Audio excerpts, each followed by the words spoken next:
Welcome to Arcturian Philosophy at the cemetery, the nearby cemetery. Just so you know, Arcturian Philosophy is supported by donations. So if you are able to send a donation, that would be wonderful. Please send donations to arcturianphilosophy@gmail.com on PayPal. And without further ado, I'll go into the topic that I was going to talk about today. So I wasn't sure what to talk about, and while I was sitting here meditating at the cemetery, I felt myself go into a state of time travel. And now, time traveling, that's actually something that's as simple as thinking yourself into a different time and thinking of something else occurring.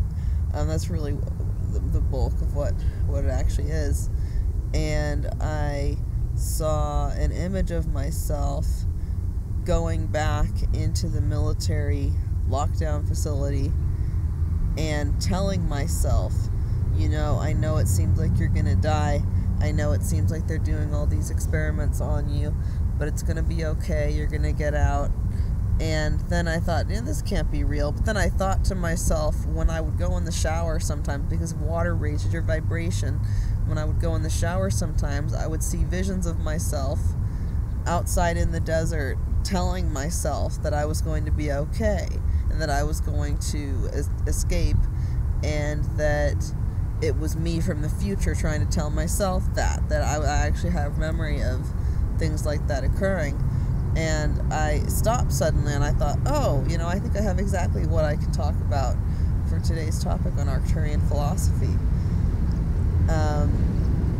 When we're dealing with trauma, one of the ways that you can address that is what's called inner child work, actually, most of the time, where you, the adult in the now, imagine going back in time into the past, because what happens now affects the past. So me sitting there imagining powerfully that I was going back to myself, I imagined it was while I was being held down, given injections. I could see myself going back to the girl who was crying, being held down, being given these injections, that it was going to be okay, that I wasn't going to die in there, that I was going to be released. And sure enough, here I finally am. But how do you might be wondering, how do you do that for yourself? It's very easy. It's exactly what I just described.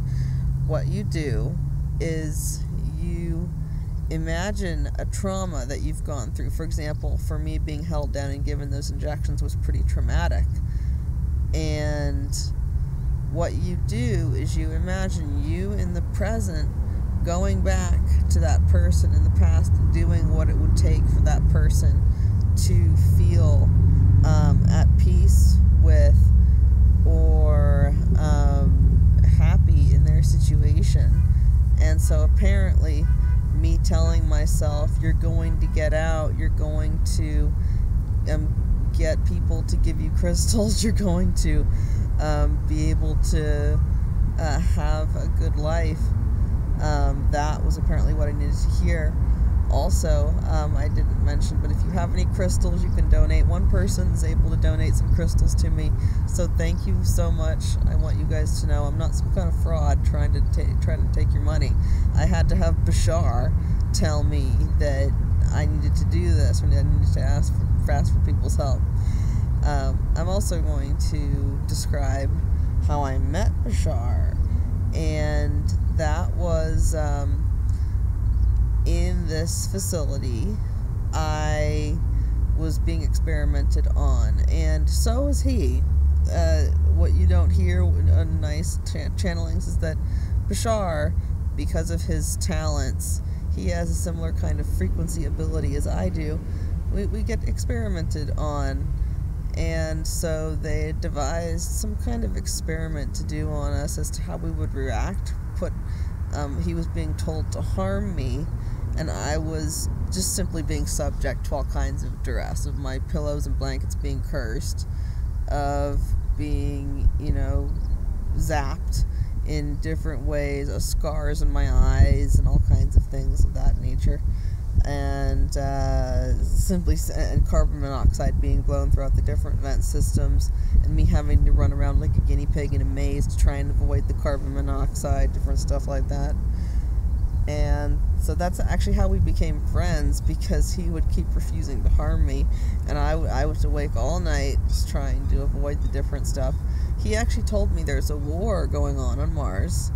That was something I was shocked to hear. He said on Mars it's really bad. There's a war. That's where I live, is on Mars. Is what he told me. He lives on Mars. And he said, that's where he told me, you act like everything is okay and you want to jump to my aid. But you know what? Your life isn't going very well either. You're locked up in the military lockdown facility here because they're wanting to experiment on us. So clearly your life isn't going the way it is, but you stand a chance of getting out. You might be able to game their system and get out. So let's focus on you. I want to be able to help you. And that was really encouraging when he said that he wanted to help me with these different things. So that's how I met Bashar, for those who are wondering. And in order to go back to your past to change your present traumas, you simply imagine yourself in a meditation going back to that younger self of yours, and asking that younger self what they need, what you can do for them to make them feel happiness and joy, because then you also change your experience in the present, because the past and the future are created in the mind, whereas now is what's going on now, and after that everything ends up being memory. So that's how the past, present, and the future are all malleable, are all changeable.